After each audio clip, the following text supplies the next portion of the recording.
Hi, good morning, everyone. I have good and bad news. Good news, Alpha Futures finally paid me out. Another good news, I am finally back on Lucid. I took a little bit of a break because I was blowing so many of the Lucid Max evals that I was a little bit like, you know what? I'm blowing so much money. Let me take a break. Took a break last week. We're back on them now. I ended up making $1,000 on 3 Lucid Maxes. Just so you guys know, Lucid Maxes are 50% consistency and take 5 days to pass. So they're a little bit demotivating to trade. If you guys are on Lucid Trading, aka the best platform or the best prop firm in the fucking world right now, be grateful that you have the ability to trade the Lucid Flexes, right? The Lucid Flex is like the best account in the industry and it's not even close. Like there's no debate about it. And being able to trade those, I just miss it so much. So give yourself a little moment of gratitude if you're still on them, right? So we ended up making $265 per alpha account. That's literally just for a winning day. I didn't even take a real trade. As you can see, I have a $4,200 balance built. I need to build my balance to like 5,000, I think, to take a payout, just because I do need 3 more winning days of, I think, $200. So I'm probably just gonna build my shit to like 5K and then take out 2.5 across 4 accounts. That's another 10K from Alpha, which would put me like 20K in like 2 weeks from them. Top Step, I was $500 away from a payout. Literally just went for a winning day, basically 500 bucks, and I ended up hitting daily loss limit. So I got locked out of those. You can see daily loss limit there. So this is minus $4,000 on Top Step, which was in Asia, and then I got plus 500 on my live account today, plus 1,000 on Alpha. That offsets the 4,000 by 1.5, 2.5. And then I made 3,000 on Lucid, but that's eval. So I guess we actually are down $2,500 on the day, which is somewhat unfortunate. Nothing we can really do about it. This short looks really good, actually. This looks like a free short, I'm not even gonna lie, to these lows. But let's get into the trade recap, right? So coming into market open, I've been bearish all week. I've literally been bearish all week, and I've looked like an idiot. I've told the Discord every day, like, my bias is bearish. My bias is bearish. My bias is bearish. Why has my bias been so bearish? Bro, on the weekly time frame, we're pushing lower. On the monthly, we have an unfilled gap, right? This just looks like we actually had 2 unfilled gaps, right? We had this one here, now we have this one here. So in my eyes, it was a very obvious sell model. And I thought we were really going to complete it. The weekly was looking nice and bearish. I thought we almost made a change in state and delivery on the weekly. If we had swept this high, maybe we might do something like this. Tap into that monthly and then push higher, right? But what I want to see today especially is a move lower, right? We have previous day low, which is also an unfilled daily gap. The 4-hour time frame is just very bearish. We're not respecting shit bullish here. The hourly time frame is also very bearish. I will say I was very skeptical this morning just because if you take a look at Nasdaq and ES, look where Nasdaq was trading pre-market. Pre-market at 8 a.m. we had already swept London lows, whereas ES swept them halfway through market open, right? So wow, I just called out the worst long of all time. Oh, it's not 30-second. That's why I thought it was a 1 minute. Yeah, it's not a clean short on the 1 minute. 30-second looked good though. But let's get into the trade recap that I personally took today, right? So I noticed a few things. We have an unfilled 15-minute gap here, right? This is a nice draw on liquidity, which is also aligned with OTE of the bullish range, right? And since I'm bearish, I'm going to tell myself, all right, if I want price to push higher, I expect it to react from this zone right here, right? This is the bullish zone that I want us to react from. We actually went deeper, which is why I thought we were just going to dump all the way down. But a few things that I noticed are we have London lows on ES, right here. Let me know if you guys want me to make ES bigger. I can always do that for you guys, right? I'll do it for the trade recap now. So we have London lows on ES right here, which I thought was a very obvious draw. And then on Nasdaq, even though we already swept London lows, I was still very bearish. I thought structure overall was just not respecting any bullish P raise.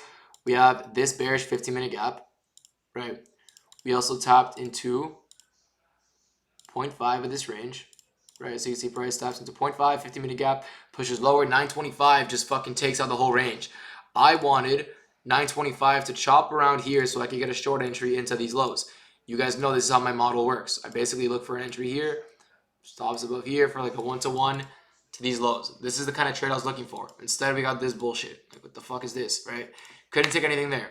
Waited and waited until we actually saw some nice displacement to the downside here on Nasdaq on the 1-minute time frame here at 932, right? We actually got an open high into I believe it was a 2-minute order block or a 3-minute.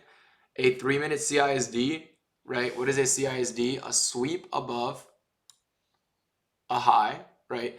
So this 918 candle manipulated above this high into a 15-minute gap, into EQ of the range, push lower after sweeping this high, making this the last bullish candle, or sorry, making this the last bearish candle. Technically, this is the same candle. This is the last bullish candle before the last bearish candle. You guys know what I mean? The last bearish candle before the move to the upside that created the sweep, right? This is our CISD, right? You guys can mark it by the bearish candles close or the bullish candles open. Either or works. It should be the same unless there's a volume imbalance, but you can just correct it. 3-minute change in state and delivery. We also created here a break below this green candle's wick low, making a breakup structure to the downside, creating a bearish order block, right? So now we have a bearish order block here and a 3-minute CISD. I wait for price to tap into it. We actually tap into it at 930. We don't get anything clean from there though, right? On the 30-second, it's a lot cleaner at 932. We also get a wick higher and then a very bearish close to the downside. This was my entry, basically just targeting ES taking out London lows. And if we take a look at ES took out London lows at 9:34 what's it called, sorry, 9:34 a.m. right? So basically right here, and that's where I took profit, right? On my live account, I took profit here at $800 in profit, by the way, and price wicked the second I closed, and I got filled at $480. Like, are you serious? Like, I was up $800. I click X, $400. I'm like, all right, bro. Like, that's just crazy. But I should be up a lot more on the day. I should be up almost $1,000 on my live account. But got filled in some bullshit. I might just stop market exiting because it's actually just been cooking my fills, right? But like I said, my bias today was very bearish. I still personally, I see why we can push higher because we have London, Asia, and midnight open above us. But at the same time, I'm just so bearish on the day to previous day low. That's what I've always wanted on the day. I told the Discord, like at 9:25, I want shorts. Shorts played. Don't think they're playing as well anymore. But today was a very discretional day, I will say, because like I said, my typical model is OTE with a gap and displacement lower. And then I just target the internal low to your left or vice versa, right? OTE gap, and then I just target off a displacement the internal high to my left, right? Like this. But today I saw the internal model play on ES.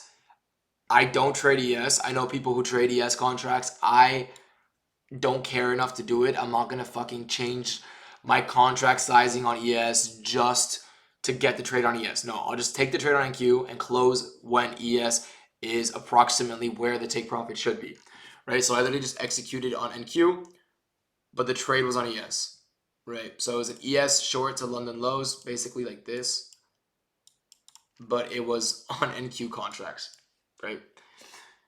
Yeah, same trade. Perfect. I hope that covers it for you guys. If you guys have any questions, let me know. I'm actually working. I'm going to film a day in the life today. You guys want me to film a day in the life? So I will be filming a day in the life today. I apologize for the lack of trade recaps yesterday. I tried uploading an educational video for you guys, and it just got taken down. So I just don't want to say anything about that. But yeah, I hope you guys all have a blessed day. Free Discord is in bio or description, whatever you want to call it. I hope you guys all learned something new. Have a blessed day, and I will see you boys tomorrow. Peace out.